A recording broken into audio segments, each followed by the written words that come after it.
Egypt is largely, it's a state with a large population of Muslims, am I correct? Now, a big question here, which we could also draw lessons from, is how Egypt is dealing with violent extremism. Well, Egypt has been combating terrorism and radical ideas from the 80s. Let's not forget that our late president, Anwar was assassinated by these elements. So Egypt is a pioneer in facing that challenge. And at one point in time, we felt that we were facing that challenge alone.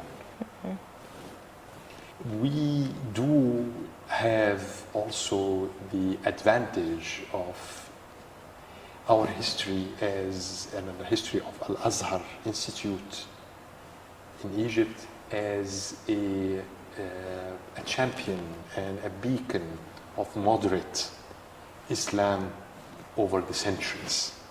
That's what the Al-Azhar is all about. And that's why the extremist ideologies have been combated primarily by the teachings also that Al-Azhar was able to provide. Not only what the government was able to do to fight the terrorist organizations and the violence that the terrorist organizations have inflicted on our society, but we knew also that the society needs to understand when the terrorists are trying to penetrate their minds with extremist ideologies. And this is where I think we were in a very good position to have a comprehensive approach to fighting terrorism and to fighting extremism. And this is the kind of advantage that I think we can claim. And the Al-Azhar emissaries now are all over the world, including Nigeria, helping the federal and state governments to ensure that the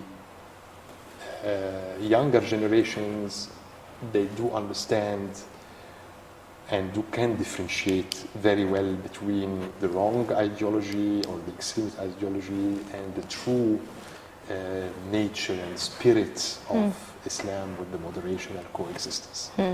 So this is also, we are not doing this only for ourselves, and we started actually to deploy our knowledge to help and to serve all the Muslim societies everywhere in the world. Interesting. So there's the part where you use psychology to win people's mind of, extremism, and, teach them what you said is moderation in Islam, right? And that will bring me to the question of the security relations between Nigeria and Egypt. There's not a lot of detail on what this relation is about, and I'd like you to fill me in on what the details of this relation is. Well, by nature, security relations are confidential between governments, and there is a lot of course, movement, and it is not something that has started recently or yesterday. It's a long-standing collaboration and cooperation between the two countries on security relations, which comes in the form of exchange of information, exchange of experience in certain areas, and agreeing on a common approach to the security challenges that face Africa. The most important element here is that we are no longer looking at North Africa, Al-Sahel, West Africa in isolation as if these are separate geographic spaces of land. Yeah. The current security challenges, whether terrorism, organized crimes, illegal migration, Piracy. trafficking in human trafficking, and many of the drug trafficking, illicit trade in small and light weapons. Yeah. Many of these things do not stop now at a certain geographic or sub-region in Africa.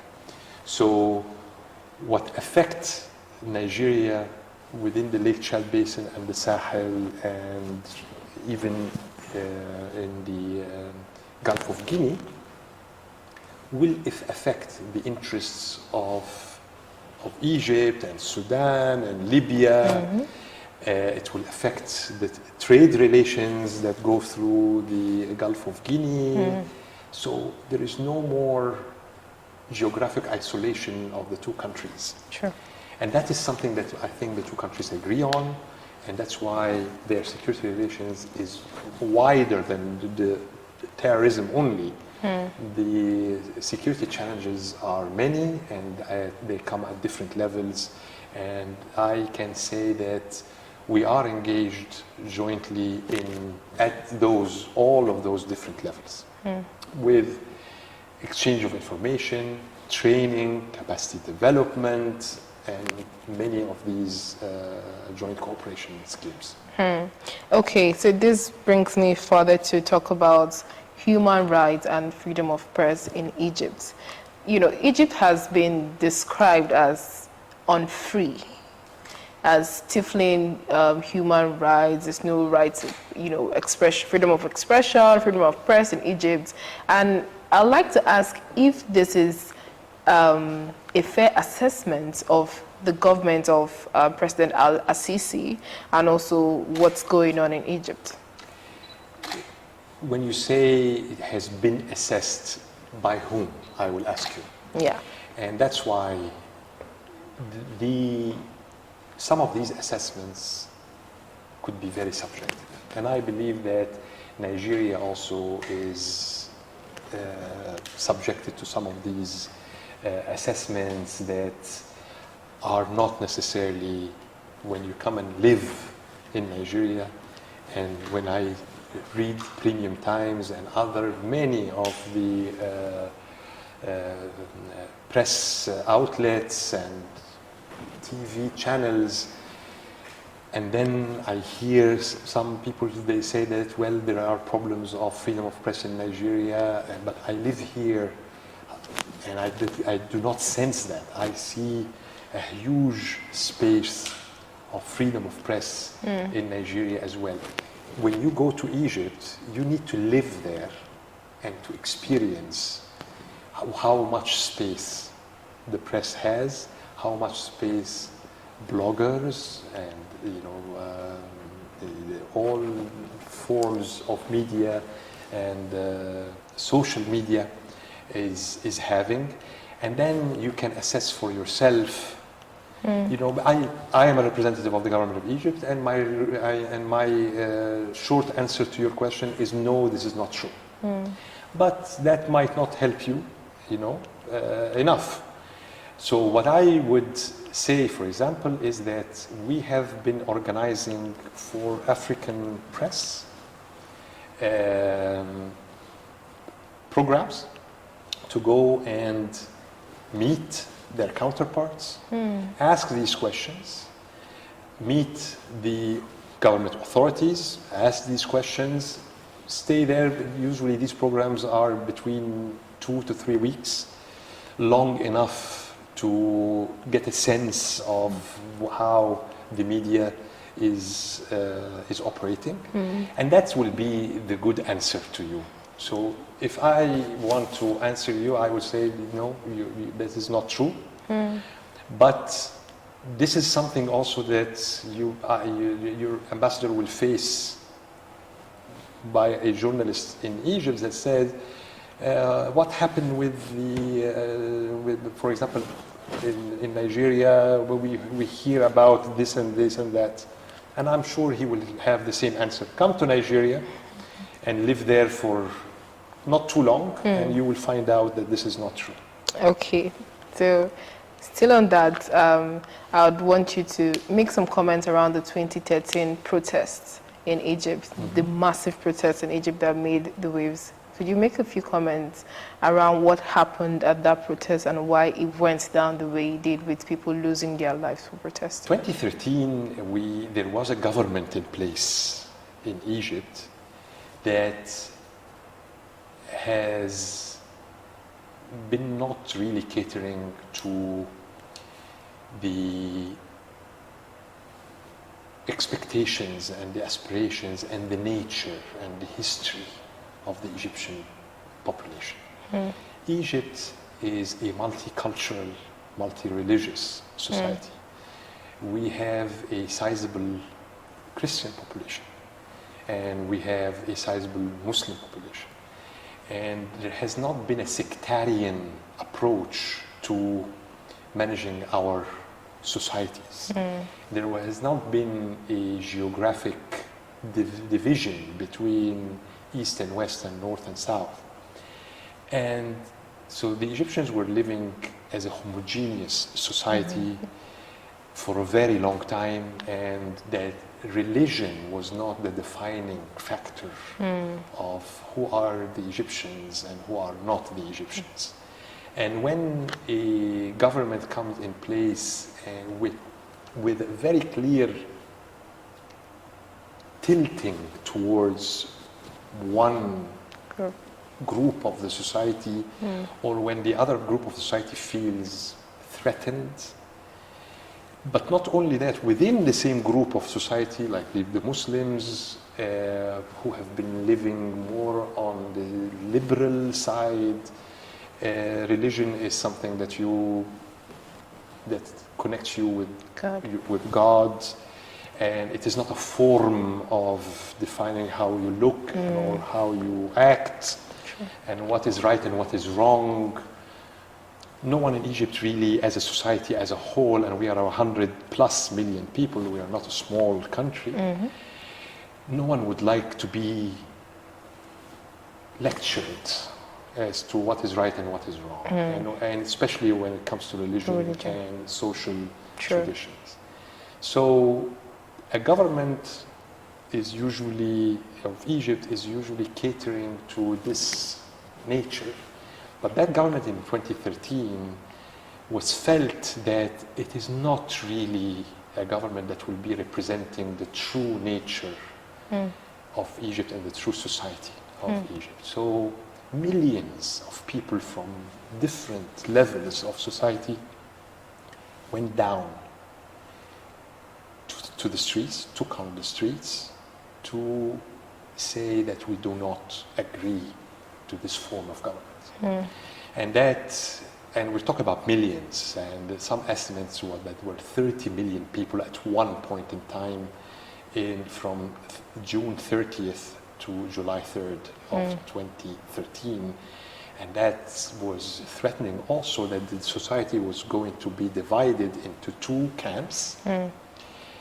Both are on the street, and that means that there could be violence within the same household, and within the same society.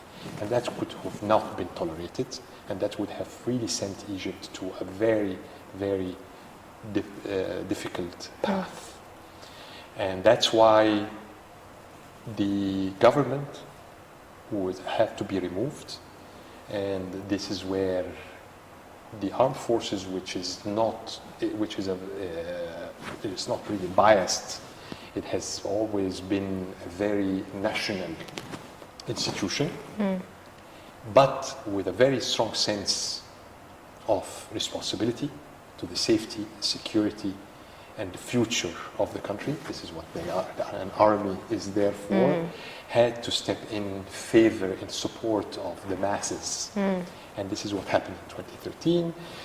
And then a transition, a democratic transition, took place then.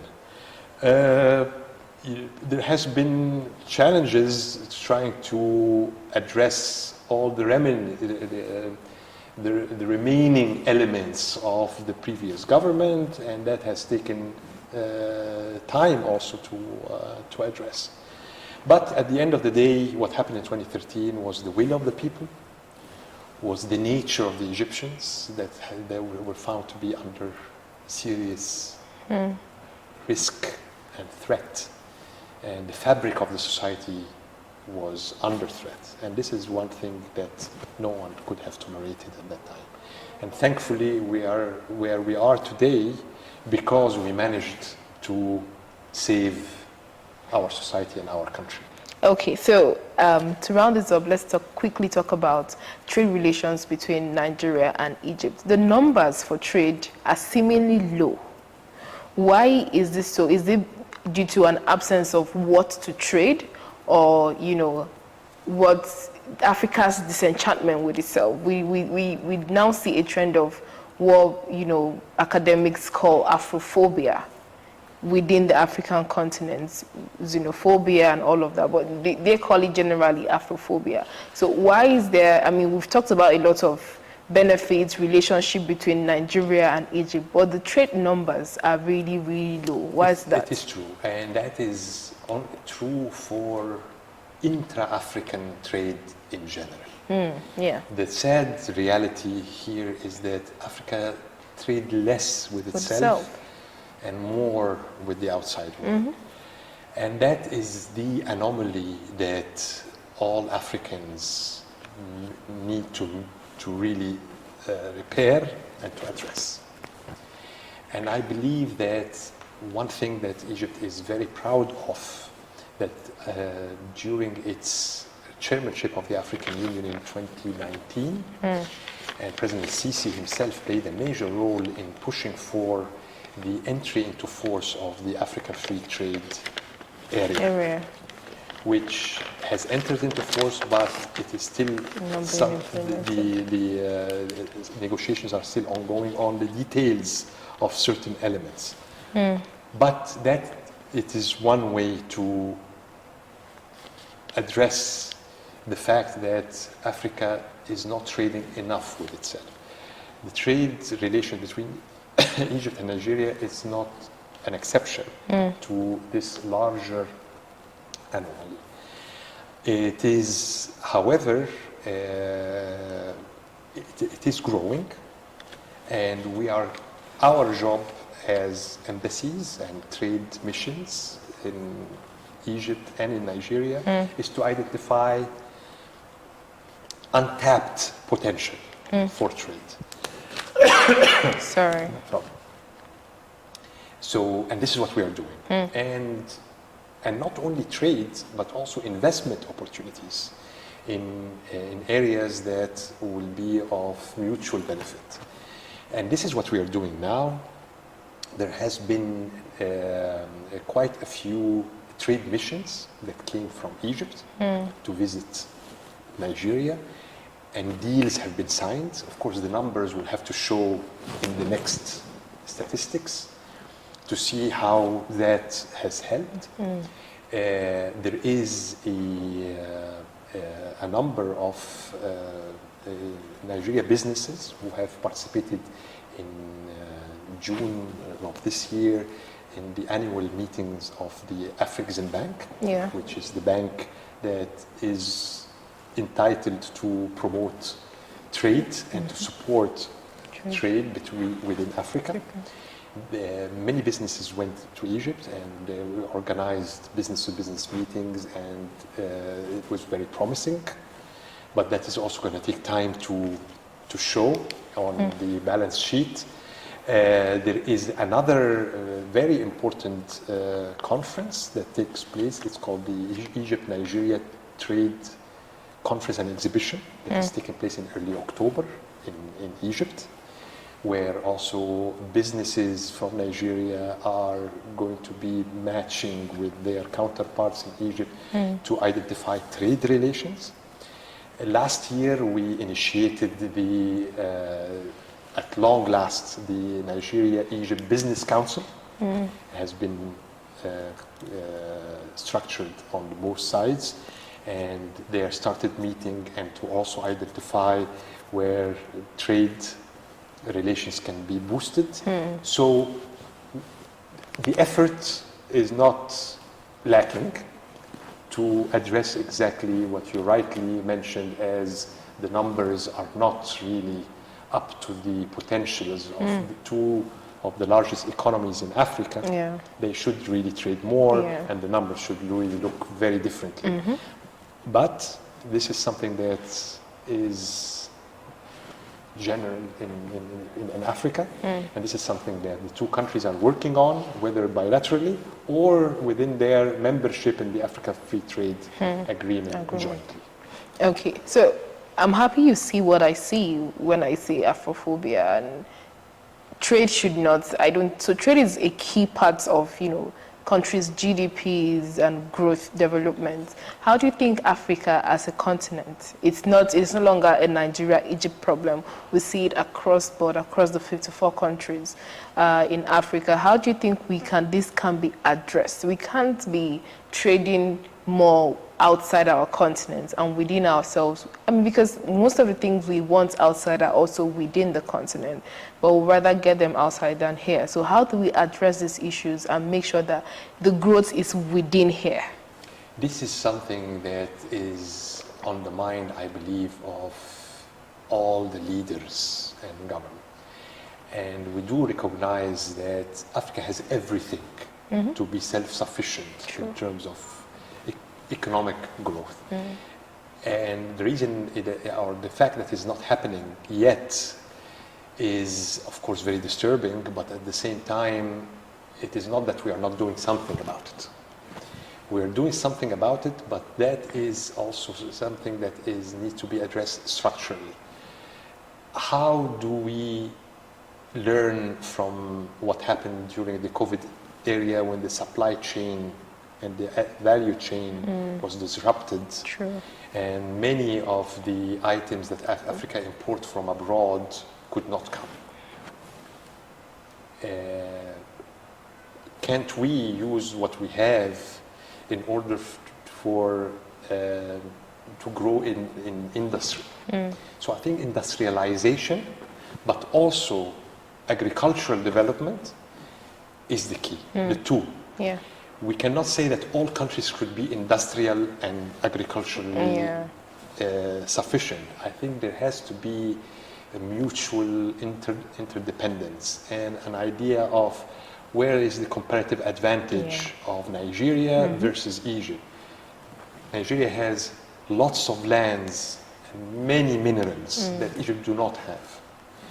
Lots of water that Egypt do not have. So we can cultivate here certain things, and we can make use of our technology of irrigation and of dealing with the scarcity of water, for example, to make the hectare produce much more than it does produce today here. That's the kind of mutual interdependence that will happen between these two countries. It will happen across Africa. Africa is blessed with this kind of variety of climate, variety of land, nature and composition, minerals, that you find everything that you need in Africa, but they are not all in one country. So at the end of the day, industrialization and agricultural development is the answer, but also the legal framework that facilitates the flow of commodities across borders in Africa is key. And that is still also something that we need to be working on. So this is for the future, and it is something that leaders do recognize. They're trying to do something about it, but it is still very challenging. But this is something also that, you know, in my discussion here with my counterparts in Nigeria and the ambassador of Nigeria in Egypt, that is the kind of conversation that is now we are bringing as on top of the priorities. So you spoke about the security collaboration. Economic cooperation is of equal priority now in our relations. Thank you very much. You've been so kind to your time. And